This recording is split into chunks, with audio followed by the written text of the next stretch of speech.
الحمد لله رب العالمين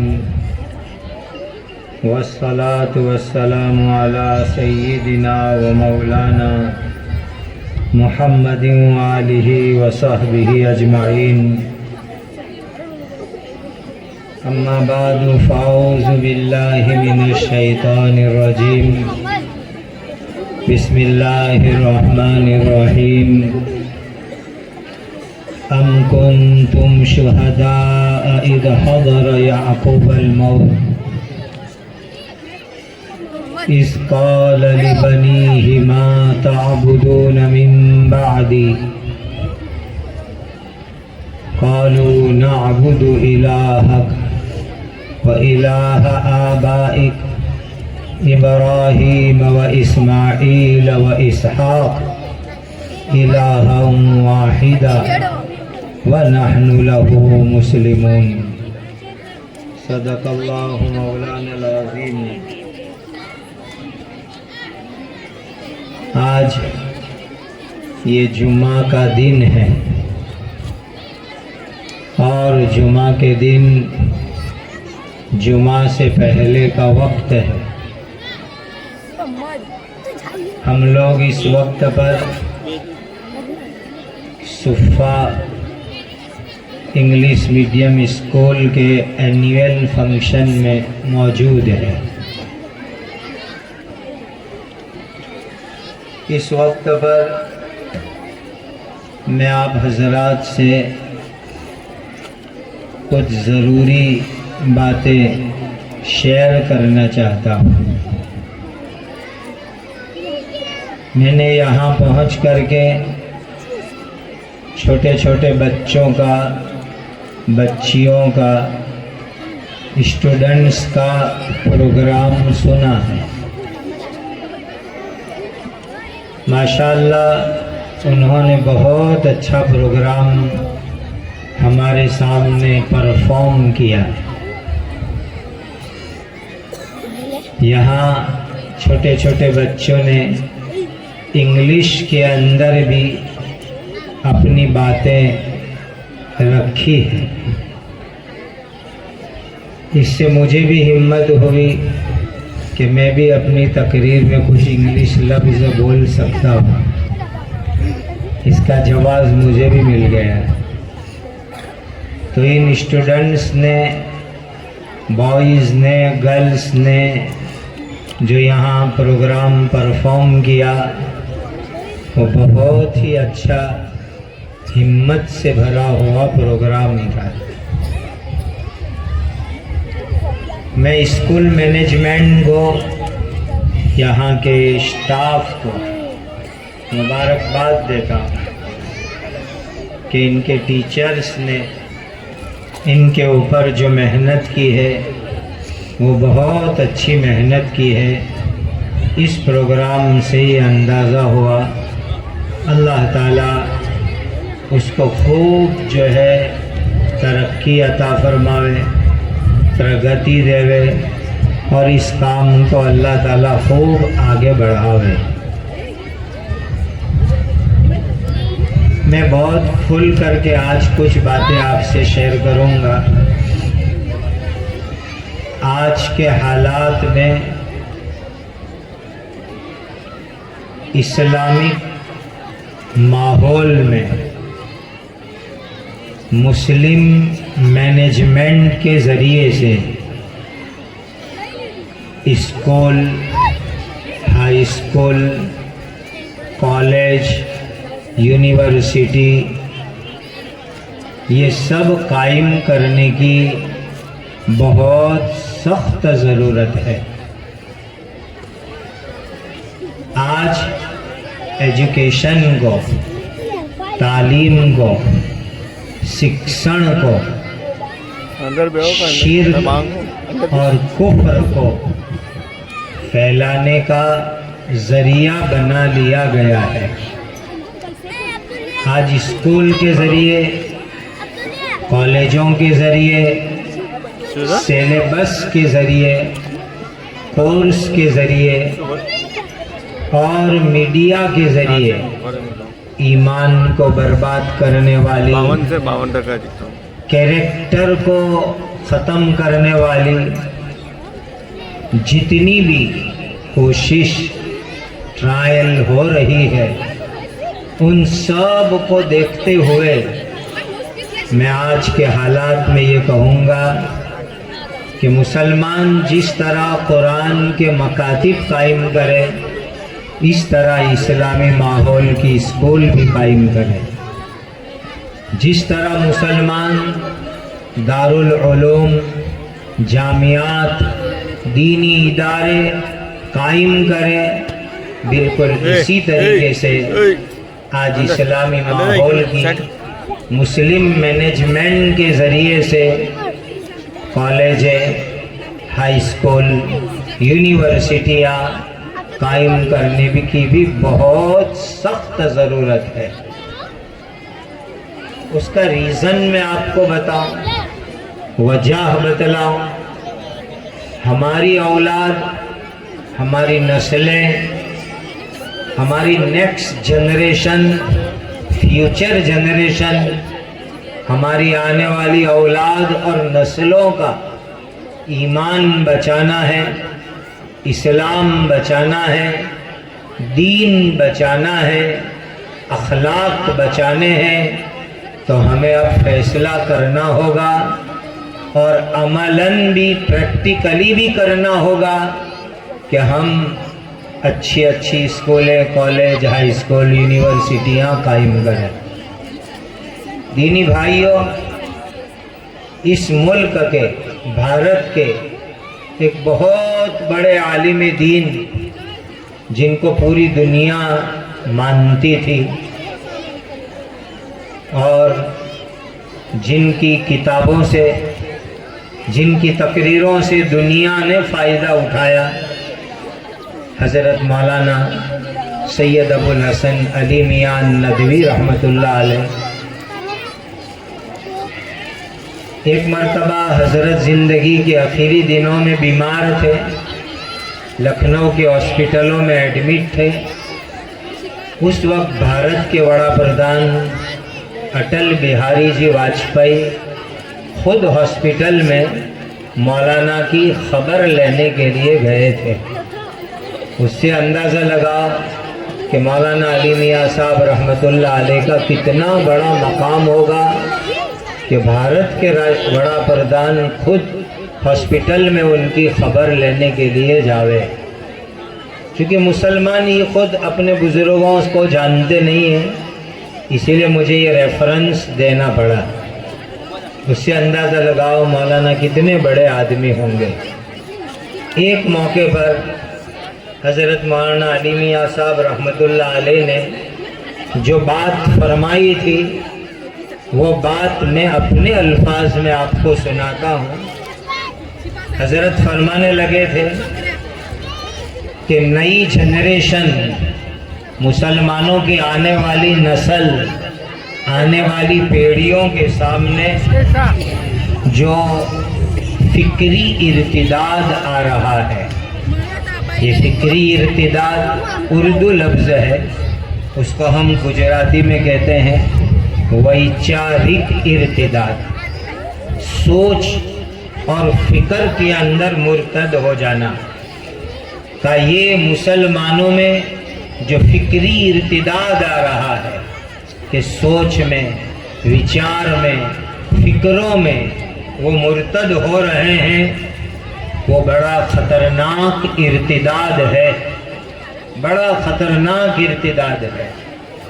آج آپ دیکھیں گے کہ بہت سے مسلمان اسلام کو چھوڑ رہے ہیں۔ آپ کو معلوم نہ ہو تو میں بتلاؤں، انٹرنیٹ کے اوپر بہت سارے مسلمان ایسے ہیں جو اپنے آپ کو ایکس مسلم لکھتے ہیں۔ یہ خطرناک فتنہ ہے آج کے زمانے کا۔ ایکس مسلم کا مطلب یہ ہوتا ہے کہ my parents, my grandfather, my grandmother also in past time Muslim, but now I am and my wife and my children is not a Muslim. یہ ہے ایکس مسلم کا فتنہ، یعنی میرے ابا، میرے دادا، میرے پردادا سب مسلمان تھے، لیکن میں اور میری اولاد، میری بیوی، ہم مسلمان نہیں ہیں۔ ایسا لکھنے اور کہنے والے فیس بک پر، انسٹاگرام پر بہت سارے لوگ ملیں گے۔ یہ کہلاتا ہے ایکس مسلم فتنہ، کہ ماضی میں ہم مسلمان تھے، گزرے ہوئے زمانے میں مسلمان تھے، اس وقت مسلمان نہیں ہے۔ یہ اس زمانے کا بہت بڑا خطرناک فتنہ ہے۔ آگے کی بات سنیے، آج کتنے لوگ ہیں جو اسلام کو غیر مفید سمجھ کے چھوڑ رہے ہیں۔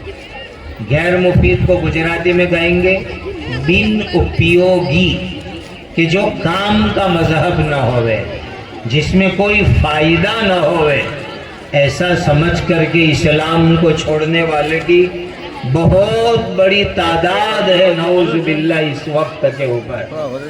آگے چلیے، حضرت مولانا علی میاں صاحب نے فرمایا تھا، یہ فکری ارتداد، یہ سوچ اور وچار میں جو ارتداد آ رہا ہے، یہ مسلمانوں کو اندر سے کھوکھلا بنا دے گا، اندر سے کھوکھلا کر دے گا، اور جہالت کی وجہ سے یہ ایمان اور توحید کی بے مثال نعمت سے محروم ہو جائیں گے۔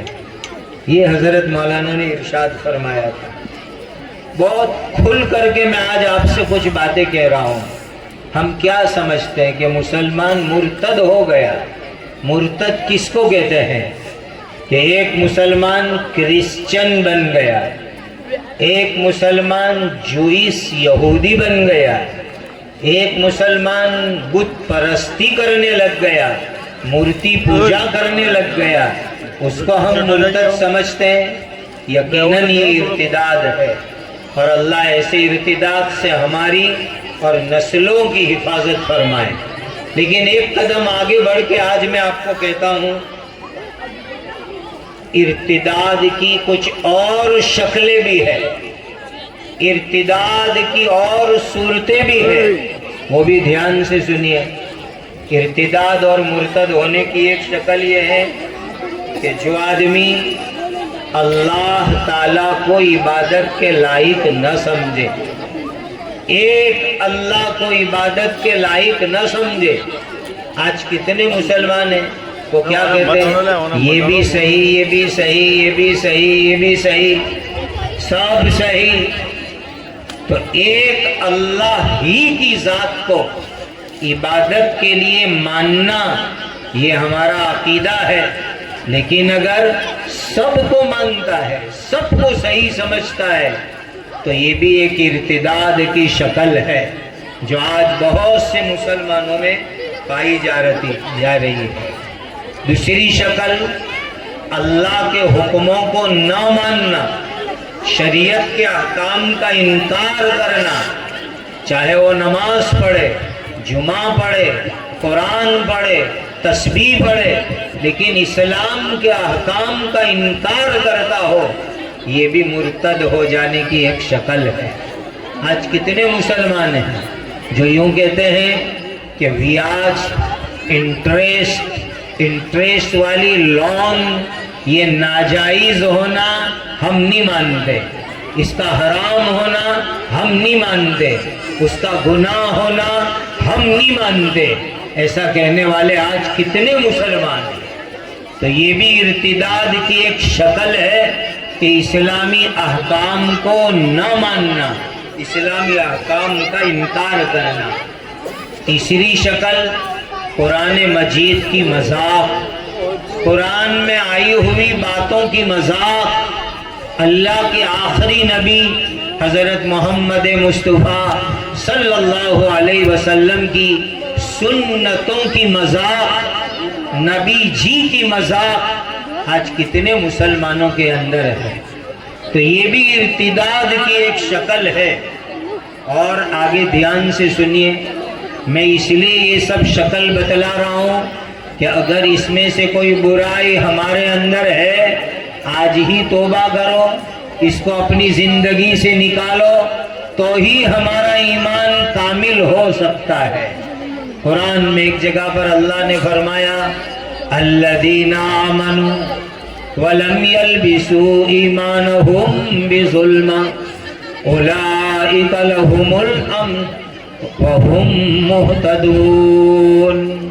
جو ایمان لائے وہ اپنے ایمان میں شرک کی مکسنگ نہ ہونے دے۔ اس آیت میں ظلم سے شرک مراد ہے، خود نبی پاک صلی اللہ علیہ وسلم نے تفسیر کی ہے، ایمان میں شرک کی ملاوٹ نہیں ہونی چاہیے، ایمان میں شرک کا مکسنگ نہیں ہونا چاہیے، وہی لوگ امن میں ہیں، وہی لوگ ہدایت میں ہیں، وہی لوگ چین اور سکون کے اندر ہے۔ آج ہمارے ایمان میں الگ الگ طریقے سے شرک کی مکسنگ ہو رہی ہے، ملاوٹ ہو رہی ہے، یہ بھی ارتداد کی ایک شکل ہے۔ دھیان سے سنو، بہت سے لوگ یوں کہتے ہیں کہ اسلام میں عورتوں کو پورے حق نہیں ملتے، یہ بھی ارتداد کی ایک شکل ہے، یہ بھی فکری ارتداد ہے۔ ہمارا ایمان ہے کہ قرآن نے، نبی پاک صلی اللہ علیہ وسلم نے عورتوں کو پورے حقوق عطا فرمائے، کوئی کمی نہیں رکھی، اور جتنے حقوق قرآن نے، اسلام نے، نبی جی نے عورتوں کو دیے، آج ہم ڈنکے کی چوٹ پر چیلنج سے کہتے ہیں دنیا کے کسی دھرم نے نہیں دیے، کسی ریلیجن نے نہیں دیے، کسی مذہب نے نہیں دیے۔ عورتوں کو جتنے رائٹس، جتنے حقوق اسلام نے اور نبی اور قرآن نے دیے، اتنے دنیا میں کسی مذہب نے نہیں دیے۔ آج بہت سے لوگ یہ سمجھتے ہیں کہ اسلام میں عورتوں کے پورے حقوق نہیں ہیں، یہ بھی فکری ارتداد کی ایک شکل ہے۔ بعض لوگ یوں کہتے ہیں کہ اسلام میں یہ قانون کیسا کہ میراث وارثاں ویچڑی میں مرد کو ڈبل حصہ اور عورت کو سنگل حصہ، یہ غلط تقسیم ہے۔ ایسا کہنا اور بولنا یہ بھی فکری ارتداد کی ایک شکل ہے۔ آپ کو معلوم ہونا چاہیے کہ ایک عورت کو باپ کے حصے میں سے آدھا ملا۔ کیوں آدھا ملا؟ اس لیے کہ وہ عورت، اس کے ذمے گھر چلانے کی کوئی ذمہ داری ہے ہی نہیں، کوئی رسپانسبلٹی ہے ہی نہیں کہ وہ گھر چلاوے۔ عورت کی خود کی ذمہ داری شریعت نے شوہر پر رکھی، جب تک کنواری ہے وہاں تک باپ پر رکھی، اور شادی کر لی شوہر کے اوپر ذمہ داری رکھی۔ اب عورت کے اوپر کوئی خرچہ ہے ہی نہیں، آدھا حصہ دلوایا، یہ بھی بہت زیادہ دلوایا۔ آگے سنو، اگر شوہر کی بیوی کا، اگر شوہر کا انتقال ہو جائے تو بیوی کو تو شوہر کے مال میں سے بھی میراث ملے گی۔ دیکھیے، باپ کے یہاں سے بھی میراث لے کر جا رہی ہے اور شوہر کے پاس بھی میراث لے کے جا رہی ہے۔ کتنی میراث اس کو ملے گی؟ خرچہ کوئی ہے ہی نہیں، اور میراث میں بھی حصہ شوہر کے پاس سے، باپ کے پاس سے لے کر کے جا رہی۔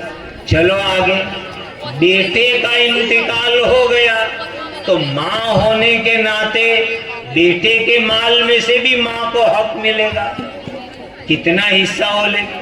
یعنی اسلام نے عورت کو میراث میں کئی حیثیتوں سے حصہ دیا۔ اس لیے یہ کہنا کہ مرد کے مقابلے میں عورت کو آدھا ملتا ہے، اس کو ہم نہیں مانتے، یہ غلط ہے۔ ایسا کہنا بھی فکری ارتداد کی ایک شکل ہے، اور مسلمان کو یہ یقین رکھنا چاہیے کہ ہمارے یہاں میراث کے قانون کی جو ترتیب ہے، میراث کا جو قانون ہے بالکل صحیح ہے، اس میں کوئی کمی نہیں ہے۔ بعض لوگ الٹی سوچتے ہیں کہ بھائی عورت کو میراث میں کیا حصہ دینے کا، دینا ہی نہیں چاہیے۔ ارے بھائی کیوں نہیں دینے کا؟ کہ شادی کے وقت پر باپ کو جو دینا تھا سب دے دیا تھا، اتنے تولہ سونا دیا تھا، اتنا فرنیچر دیا تھا، اتنے جو ہے کپڑے دیے تھے، اتنی چپل دی تھی، اور وہ مالدار شوہر سے شادی کر کے گئی، اب اس کو کیا میراث میں دینے کا؟ ایک مینٹالٹی، ایک سوچ یہ بھی ہے کہ عورت کو میراث میں حصہ نہیں دینا چاہیے، یہ بھی ایک فکری ارتداد ہے، یہ بھی ایک سوچ کا ارتداد ہے، اس سے بھی بچنا چاہیے۔ ایک بیٹی شادی کر کے سسرال چلی گئی، لیکن باپ کی بیٹی ہونا باقی رہے گا، باپ کے گھر سے اس کا تعلق باقی رہے گا۔ اس کا تقاضا یہ ہے کہ باپ کے انتقال کے بعد بیٹی کو بھی میراث میں حصہ ملے، تاکہ وہ اور زیادہ عزت کے ساتھ زندگی گزار سکے۔ بعض مسلمان یہ سوچتے ہیں، کچھ ہماری کمزور عورتیں، کہ مرد کو اکیلے کو طلاق کا پاور دیا، یہ غلط پاور ہے۔ مرد کو اکیلے کو طلاق کا پاور نہیں ہونا چاہیے، یہ بھی فکری ارتداد ہے، سوچ کا ارتداد ہے۔ شریعت مطہرہ نے بہت ہی حکمتوں سے مرد کو طلاق کا پاور دیا۔ عورتیں بیچاری ڈیسیزن لینے میں کمزور ہے، اگر ان کو طلاق کا پاور ہوتا، چھوٹی چھوٹی باتوں کے اندر طلاق واقع ہو جاتی۔ اسلام نے بڑی حکمتوں سے مرد کو طلاق کا پاور اور اختیار عطا فرمایا۔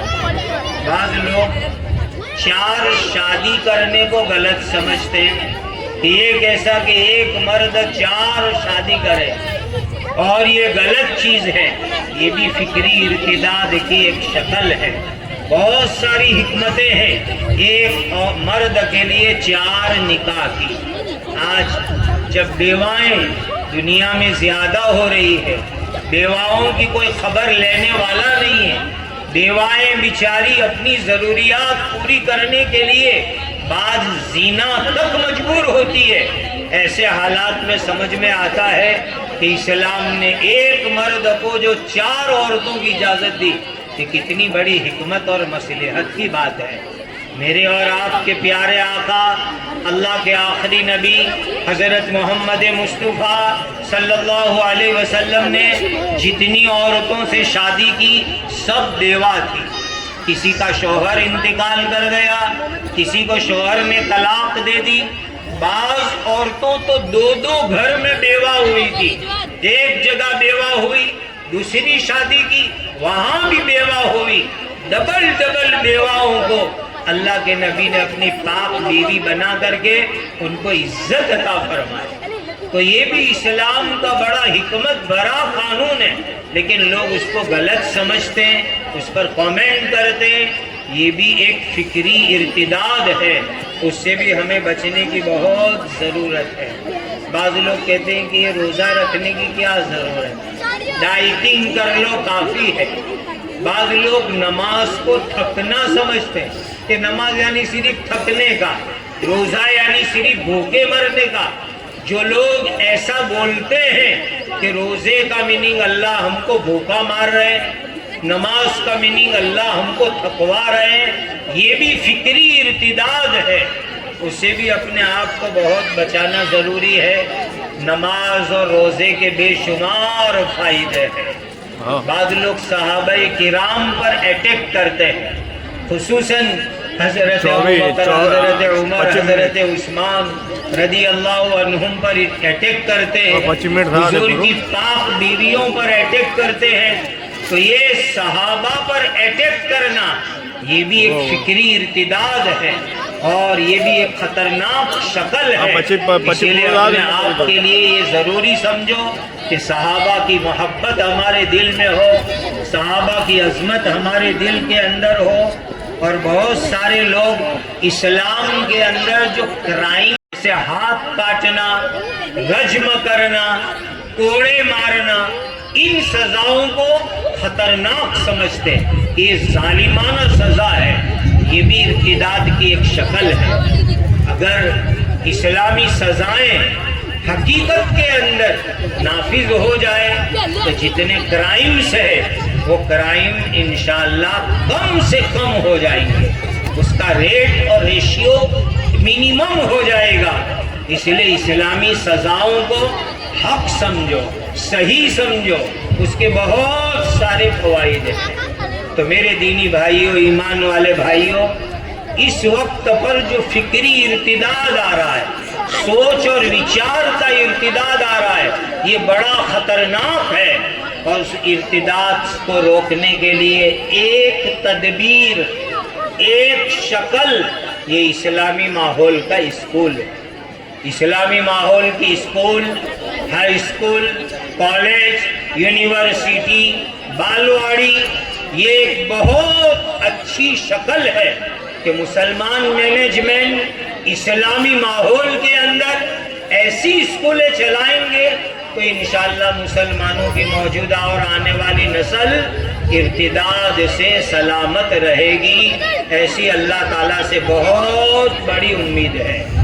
بزرگوں، بہت دکھ سے آج ہمیں یہ کہنا پڑ رہا ہے کہ بھارت دیش کی آزادی میں ہمارے بزرگوں نے جو قربانیاں دی، آج اس کو بھلایا جا رہا ہے۔ 1757 سے لے کر 1857 اور 1857 سے 1947، یہ 200 برس تک بھارت دیش کو آزاد کرانے کے لیے مسلمانوں نے، بزرگوں نے، علماء کرام نے جو قربانیاں دی کہ لاکھوں مسلمانوں نے جان دی، ہزاروں علماء کرام نے پھانسی کی سزا اختیار کی، ہزاروں علماء کو پھانسی پہ لٹکایا گیا، اور ہزاروں علماء اور مسلمانوں نے لمبے لمبے زمانے تک جیل کی سزائیں کاٹی، تب جا کر کے بھارت دیش آزاد ہوا۔ آج آزادی کا اتہاس، آزادی کی history of freedom fight of India آج کورس میں سے ختم کر دی گئی، نکال دی گئی۔ آج ہماری یہ نئی جنریشن، آنے والی اولاد کو کیسے پتا چلے گا کہ اس ملک کی آزادی میں ہم نے بھی اتنی بڑی بڑی قربانیاں دی ہیں؟ وہ اسی وقت پتا چلے گا جب ہمارے مینجمنٹ کی اسکول ہوگی اور اس کے اندر ہسٹری، اتہاس میں مسلمانوں کی قربانی اس کو بتلایا جائے گا، تو ہماری آنے والی نسلوں کو پتا چلے گا کہ اس ملک کی آزادی کے لیے ہم نے کتنی قربانی دی، اور ہم عزت سے چھاتی ٹھوک کے کہہ سکیں گے کہ جتنا حق دوسروں کا ہے اس سے زیادہ یا اتنا حق ہم مسلمانوں کا بھی اس ملک پر ہے۔ ہم مہمان نہیں ہیں، ہم اس ملک کے رہنے والے ہیں، ہم نے بھی آزادی میں حصہ لیا ہے، ہم نے بھی ملک کو آزاد کرانے میں قربانی دی ہے۔ یہ سب چیزیں ہماری مسلم اسکولوں میں پڑھائی جائے گی تو ہماری آنے والی نسلوں کو اس کا پتہ چلے گا۔ آج کیا ہو رہا ہے کہ کورس میں، سیلیبس میں، اسکولوں میں، ہائی اسکولوں میں، کالجوں میں، یونیورسٹیوں میں، ہر جگہ کورس کے اندر ایسی باتیں داخل کر دی گئی جس میں شرک ہے، جس میں کفر ہے، جس میں مرتد کرنے والی باتیں ہیں۔ ایسی خطرناک زہریلی باتوں سے اپنی اولاد کا ایمان بچانے کے واسطے ہمیں اسلامی اسکولوں کی بہت سخت ضرورت ہے۔ میں اسکول مینجمنٹ کو مبارکباد دیتا ہوں، چندہ دینے والوں کو مبارکباد دیتا ہوں، اور بہت ذمہ داری سے کہہ رہا ہوں کہ ایمان، اسلام اور دین کی حفاظت کے مقصد سے اسکولوں کو قائم کرنا، اسکولوں کو بنانا، اسکول بنانے میں چندہ دینا، یہ بھی انشاءاللہ دینی کام ہے۔ اس پر بھی اللہ کے یہاں ثواب ملے گا، نیکی ملے گی، اور یہ بھی انشاءاللہ صدقہ جاریہ کا بہت بڑا کام ہوگا۔ اس کو معمولی مت سمجھو، اس کو دنیاوی کام مت سمجھو، یہ بھی عین ایمان کا تقاضا ہے اس ملک کے موجودہ حالات کے اعتبار سے۔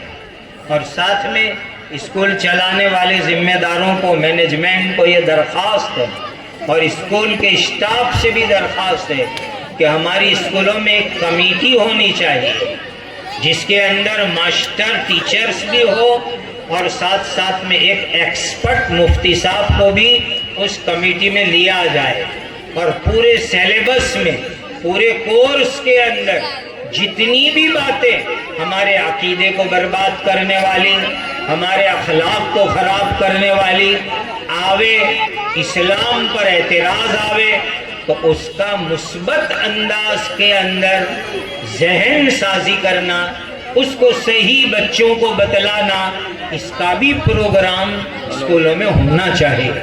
ڈیلی نہ ہوئے، ویکلی ہوئے، ہفتے میں ایک دن ہوئے، لیکن ایک پروگرام ایسا ضرور ہو کہ پورے کورس کے اندر جتنی بھی ایمان کو برباد کرنے والی باتیں ہیں، شرکیہ کفریہ باتیں ہیں، اخلاق کو برباد کرنے والی باتیں ہیں، اس کا جائزہ لے، اس کی نوٹ کرے، اور نوٹ کر کے اس کے عقلی جواب، فلسفیکل اس کے آنسر یہ بچوں کو، بچیوں کو بتانا چاہیے، تو اس سے ہمارے بچے ذہنی ارتداد سے بچ کر کے رہیں گے۔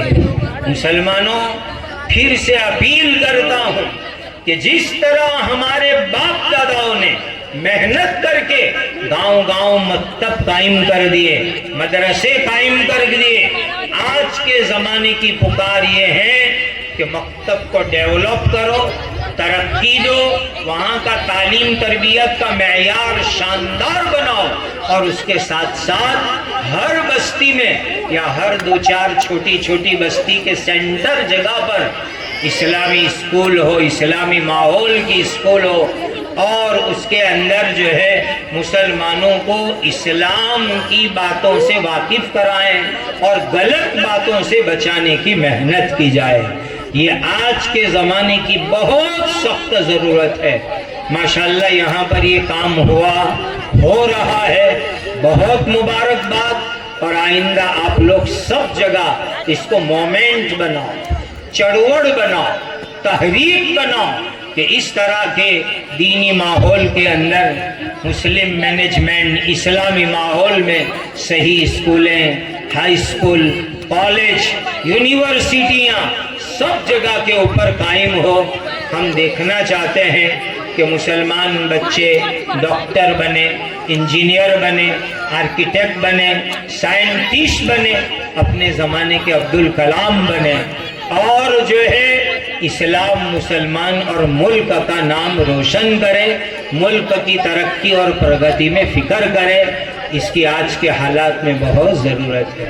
علامہ اقبال کا ایک شعر سنا دیتا ہوں کہ بچوں نے ابھی سولار پر ایک پروگرام پیش کیا تھا، تو اقبال نے کتنی اچھی بات کہی، واہ واہ، صحیح سائنٹسٹوں کا آپریشن کیا۔ علامہ اقبال نے کہا، گزرنے والا ستاروں کی گزرگاہوں کا اپنے افکار کی دنیا میں سفر کر نہ سکا۔ آج کیسی کیسی اسپیس شٹل میں، راکٹ میں بیٹھ کر کے چاند پہ جاوے، دوسرے سیاروں پر جاوے، تو اقبال نے یہی کہا کہ جو لوگ چاند، سورج، ستاروں پر جانے کی بات کر رہے ہیں، ان کو کہو اپنی سوچ، اپنی فکریں، اس کی پرواز اور اس کی اڑان صحیح بناؤ، صحیح راستے پر بناؤ۔ گزرنے والا ستاروں کی گزرگاہوں کا اپنے افکار کی دنیا میں سفر کر نہ سکا، کہ جیسی فکریں ہونی چاہیے، ایک انسانیت، مانوتا، بردرہوڈ، اور جو ہے قومی ایکتا، اور دوسروں کو امن سکون سے رہنے دینا، شانتی سے رہنے دینا، اس کی جو ایک فکر، ایک سوچ، ایک وچار ہونا چاہیے، اس میں انسان آج تک سفر کر نہیں سکا۔ یہ مانوتا کی بہت بڑی کمی ہے جس کو پورا کرنے کی ضرورت ہے۔ تو اقبال نے یہی فریاد کی تھی، گزرنے والا ستاروں کی گزرگاہوں کا اپنے افکار کی دنیا میں سفر کر نہ سکا۔ جس نے سورج کی شعاعوں کو گرفتار کیا، زندگی کی شب تاریک سحر کر نہ سکا۔ یہی ہے سولار سسٹم۔ علامہ اقبال کہہ کے گئے تھے کہ جس نے یہ سولار سسٹم دنیا کو دیا اور سورج کی کرنوں سے پلین اڑائے اور جو ہے بجلی بنائی، میں تو جب سے سمجھ کی عمر میں آیا میں نے تو سولار کوکر دیکھ رکھے تھے، یعنی سولار سے کوکنگ اور کھانا پکانا۔ ہماری یہاں ایک سنستھا نے وہ بھی شوتھ پھوڑ کی تھی۔ تو آج سولار کی دنیا ہے کہ جس میں پلین، کار، کوکر، بجلی، لائٹ اور نہ جانے کتنی چیزیں سولار سے ہو رہی ہے۔ تو علامہ اقبال نے یہی کہا تھا، جس نے سورج کی شعاعوں کو گرفتار کیا، زندگی کی شب تاریک سحر کر نہ سکا۔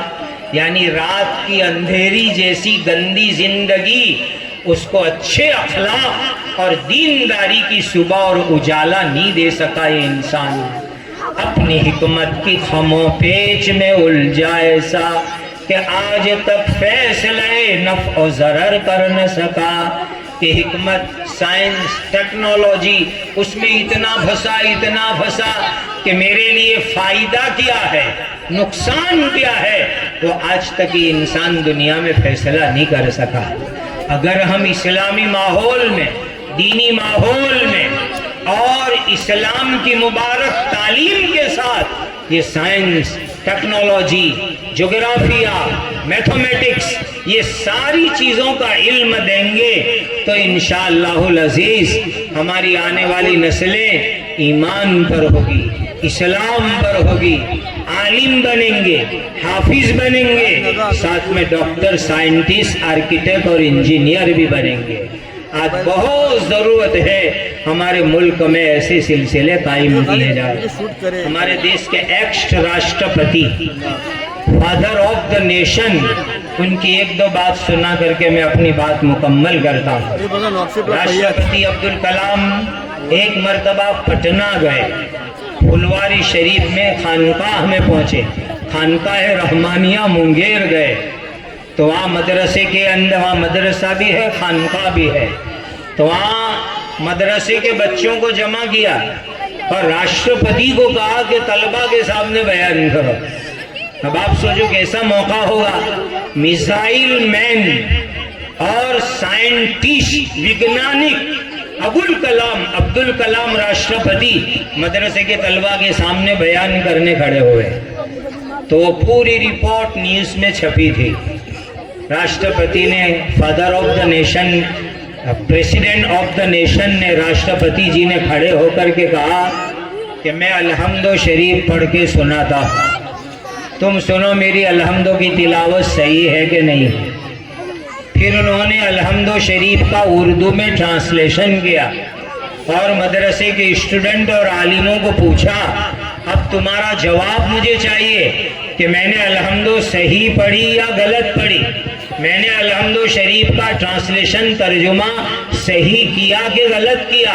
یہ پورے مجمع سے سوال کیا، بالکل صحیح قرآن کی تلاوت کی، صحیح سورہ فاتحہ کا ترجمہ کیا۔ ایسے میزائل مین، ایسے سائنٹسٹ، ایسے وگنانک جو جا کر کے راشٹرپتی بنے اور اسلام اور مسلمانوں کا نام روشن کرے، اس کی آج کے زمانے میں ضرورت ہے۔